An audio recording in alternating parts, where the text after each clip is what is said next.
very dark. They go more on the detective side of Batman than what's usually done. So I really like that part. Hey everyone, what's up? Welcome back to Rupees Over Ramen, the show where we talk about animation, creativity, the creative process, and tons of other nerdy stuff. Oh yeah, is it okay if I introduce you as Anthony?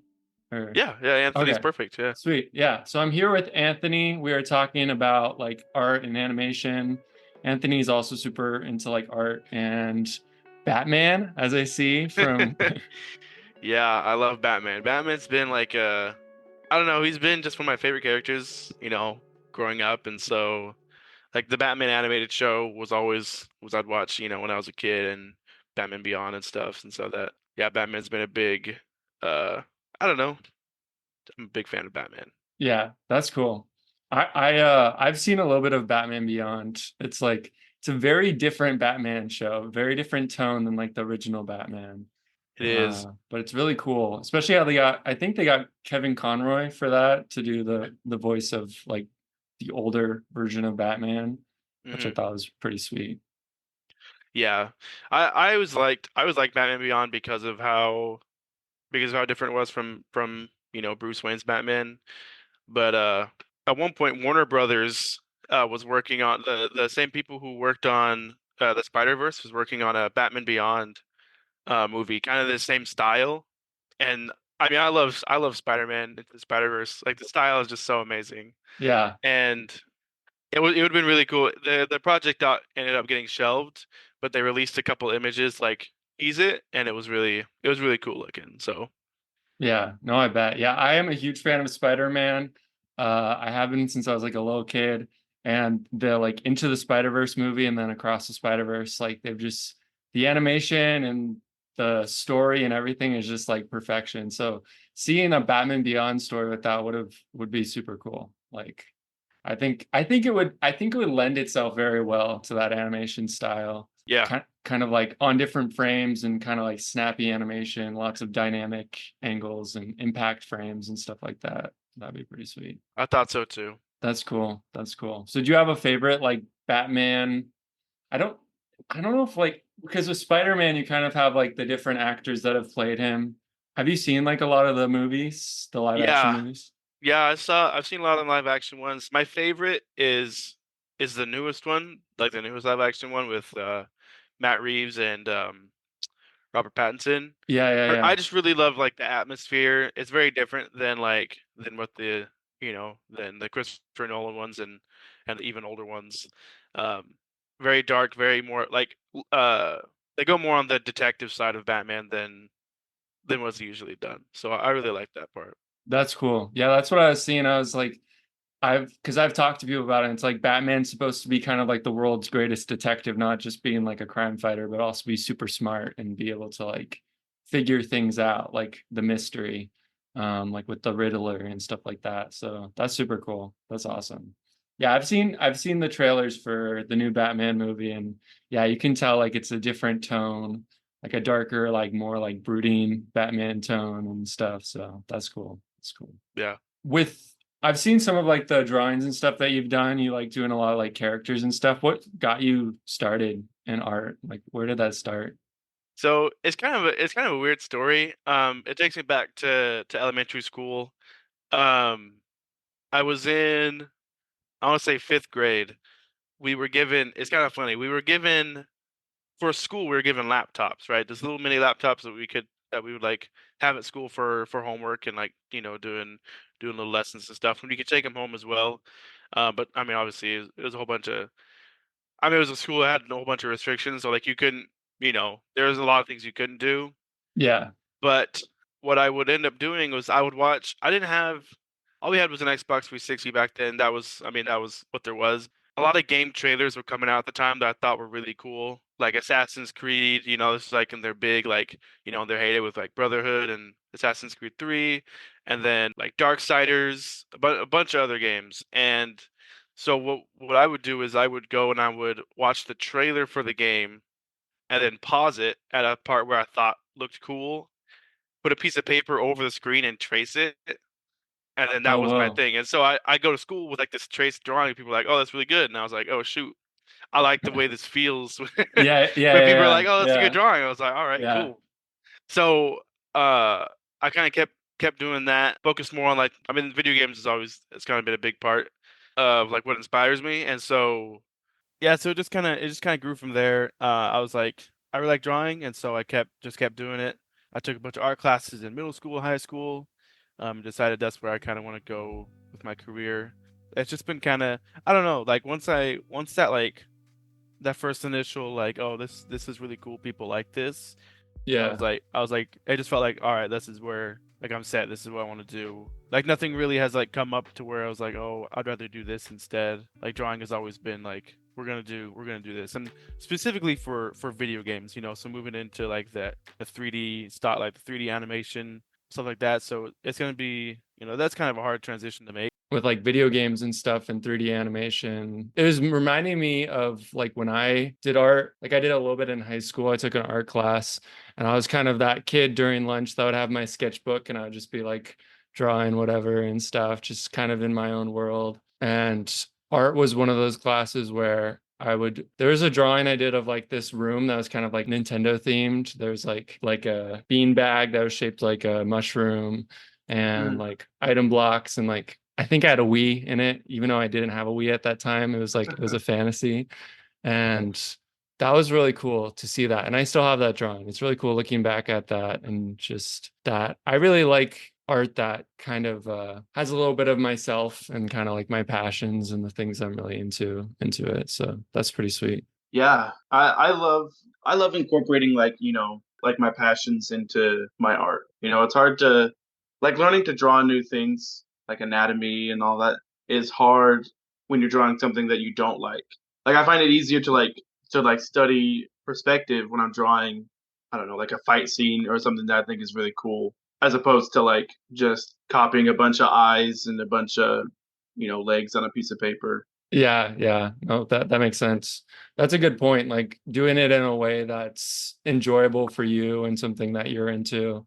Because I'm the same way. I don't really like just sitting down and drawing like eyes or like trying to draw anatomy. Like I want to make something out of it, like have it kind of serve two purposes, like you said, kind of with yeah, drawing like action scenes and stuff like that. So that's pretty cool. Yeah. Gonna ask like what other artists or movies or whatever, like what's really, you've talked a little bit about like the trailers for like Assassin's Creed and stuff. What other stuff has inspired you as an artist? What's really big for me is comic books. Actually, that's been and I it's kind of funny because I don't even have a whole lot of comic books. I just see comic images on online and stuff. And one of my favorite artists that's really like transformed my style is Joe Madureira. So he was the art director for the Darksiders video games, Oh, and okay. I love those growing up. And so I did a little bit of research and found out he started in comics, and so his style is very like it's kind of a mix of anime and western. And I really like that like exaggerated like facial features and like really strong like punchy lines. Something that's like influenced the way I draw, you know, people and stuff. Yeah, yeah, that's super cool. That's awesome. That was remind me of I'm sure what's that comic? It's like super popular. It's like he's like a big like buff red guy and it's so sad I can't remember what it Oh, is. Hellboy. Yeah, yeah, Hellboy, yeah. Yeah. Yeah, yeah. Have you looked into that when you were thinking when you were talking about like really intense like imagery and stuff, I was thinking of that and just like the strong contrast and stuff and those images. I do like that style. Like I think it's Mike Mignola. Yeah, yeah, yeah. His stuff is really cool because it's very much it's almost like a Picasso mixed with comics. You know, Yeah, like yeah. very weird like proportions and stuff, but it's not like it's not about necessarily like making a perfect looking image. It's about telling a story, you know, and he's doing that with the style of his artwork. Yeah, yeah, no, that's what I was seeing with his work and stuff. And you can really see that he understands a lot of like those concepts in art, like with having like leading lines and contrast and size and scale and stuff like that. So that's pretty cool. Yeah. Nice. Unfortunately, I haven't read any of his comics yet, but yeah, no, I haven't want to. either. Yeah, I haven't either. I just, when you were talking about that, that was the image that came up in my head. I follow Jake Parker. He's the illustrator, and he's a huge fan of those comics and stuff. So Yeah. Jake yeah. Parker's got a cool. I like Jake Parker. He's got some good stuff. Yeah, no, he does. And it was cool. He came and talked at our college when I was there. So that was pretty sweet. So kind That's of pretty got cool. to, yeah, like got to say hi. Like it wasn't like a super like long interaction, but it was really cool being able to learn from him. And because he's done stuff with comics and has also worked in the industry and like video games and stuff and like I think movies and stuff. So I was gonna say I served my mission in California, oh yeah. and while I was there, I met Tate Parker. Oh whoa. I Yeah. don't know. He's Jake Parker's son. Yeah, no, He I've was seen some of his art. He's really good. He was in my mission. Like Oh I wow. served with him. Like Yeah. as a missionary. Dang, that's So crazy. so I got to talk. We like share drawings and stuff, and we keep in touch a little bit. Really nice guy, super awesome. So recommend you follow him for sure. Yeah, I'll have to check that out. That's super cool. Yeah, it's awesome to see like those like connections and stuff. And on my mission, I served in Nevada, and I got to meet like one of he was like I think it was an effects animator on like Spirit and Anastasia. Oh, really? And he actually had some like old like drawings that you'd put on like the animation like pins and stuff, and it was really cool. He actually gave me some, which was pretty sweet. That's pretty awesome. Yeah, I need to find them. They're in storage somewhere, but yeah, that's pretty sweet. Yeah, it's interesting like for me because like a lot of my influences were like Studio Ghibli. I don't know if you've seen a lot of Studio Ghibli films and just a little bit of like Disney. I was never super into comics except for like some of like the idea of some of the Spider-Man comics, and I watched a lot of the Spider-Man like animated shows and but I got into manga and like because they had like Legend Zelda manga. They have like a Four Swords manga. Like, so it's like when Link splits up into four different people, the different emotions, kind of like the different personalities within Link. And that was one that really inspired me a lot to want to do more with comics. And yeah, so it's really cool, like seeing your background, where you've come from, and the kind of things that you're into and stuff. So that's pretty sweet. Yeah. Can I ask you a question? Yeah, definitely. What do you do? Like and like, how do you handle art block? That is a good question.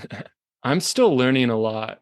I One of the things that has helped me though, that I found kind of beneficial with like getting through art block is trying to have more fun with art, like experimenting and sometimes switching up the medium that I'm working in. So I do a lot of just like drawing with a pen and ink. And so like I did like a watercolor type thing a while back, and it just like was really nice to be creative in a different way. And so kind of like switching it up is something that has helped me.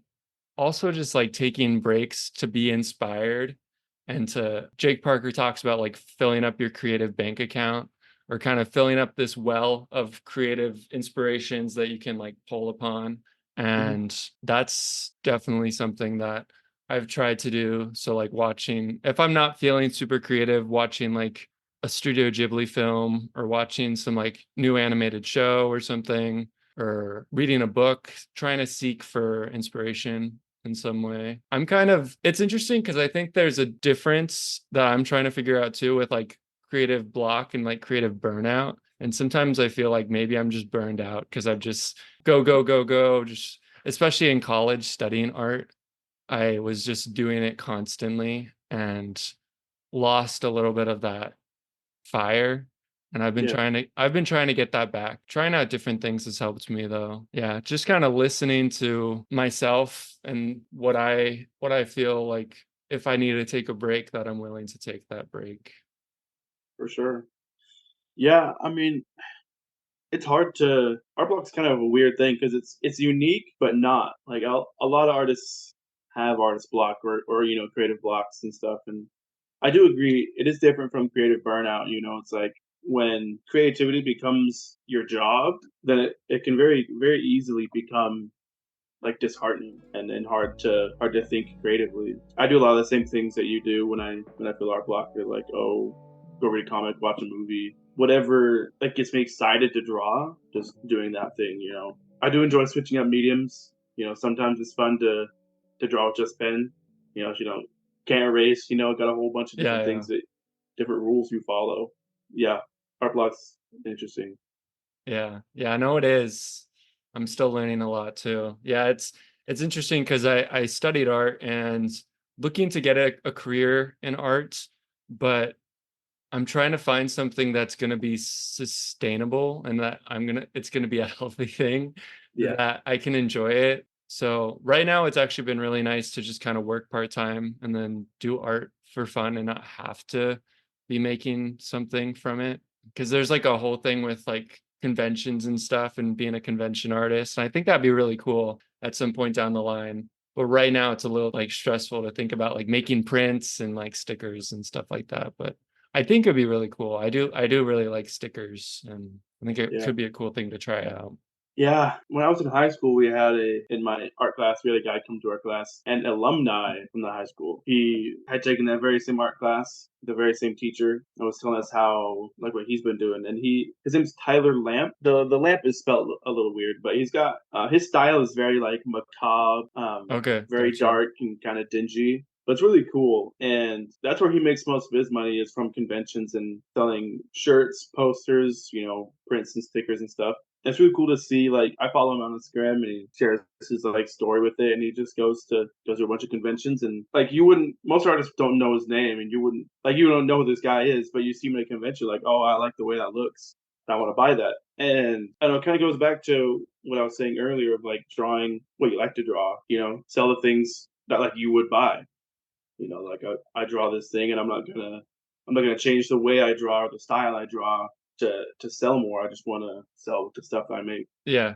that's a good point. Yeah, that's an interesting thing that I didn't really think about with conventions is a lot of those artists you may have never heard of them before, but you get to see their art there, and you can really meet a lot of really cool new artists at conventions and stuff. So that's pretty sweet. Yeah, and just making stuff that you would like to buy. That's been because like I don't know if you've looked into like Redbubble and stuff and how you can kind of like print on demand just tons of different things.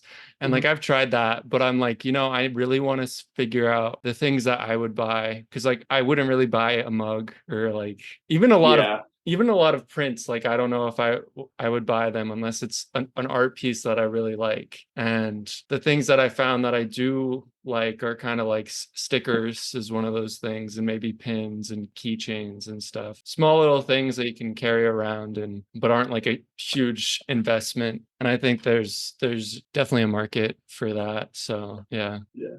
And I want to do more with comics. So I've been doing some drawing. Like I have this sketchbook that I've just been doing like some little sketches in, but been doing a lot more writing. And I don't know if you know that I made a web comic, and I have the physical version like right here. It was like Oh, that's so cool. yeah, so it was really awesome printing it out. I want to make more physical things because that's one thing I need to like harp on for a bit. Like it's really cool having physical media because like a comic book or something, that's something that may be with you through the rest of your life.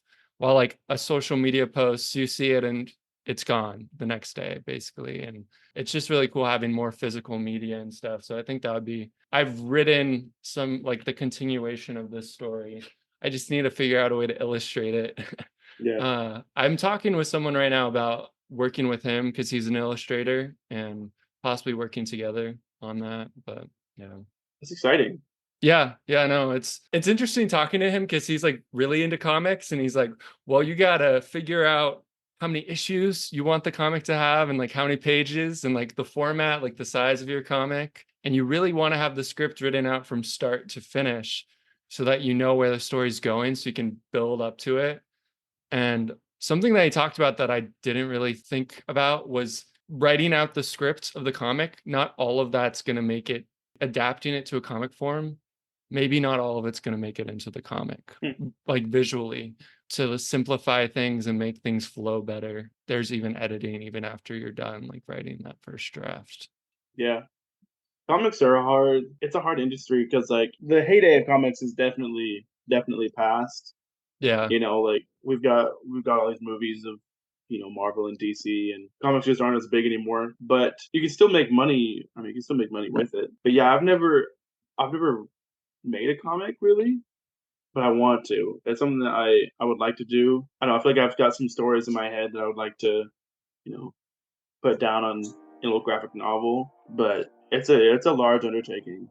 As I'm sure you know. Yeah, I would love to see any comic that you make. And yeah, like that comic I made, it was nice because the class was just devoted to making a comic. So it was like a whole semester I could devote myself to. I had other classes that I was taking, but I could mainly just kind of devote myself for like an hour every day in the class and then outside of the class too. Or maybe it was like, was that like a 2 hour? It was, I don't know. I was able to put a lot of time into it, which was really nice to have that because yeah, it is hard to make a comic, but it is cool to see that finished product. And it's a cool process too, to learn like storytelling and stuff. So well, I guess our time is gonna be running out soon, so we'll probably close this episode. Well, yeah, comics, they are really cool, and it's really cool seeing like with Batman and the Batman comics and animated shows all the way to the live action films, and same thing with other comics that have been adapted to like movies and shows and stuff, and see the life and legacy that they've lived and left. So yeah, and thank you so much for coming on again. Yeah, of course. Thank you for having me. Yeah. This is my first time doing anything like this, and it's really cool. Yeah, I love talking about art. It's one of the I don't know. I guess one of my big character traits, is art, and so any chance I get to talk about it is fun. Yeah, no, definitely.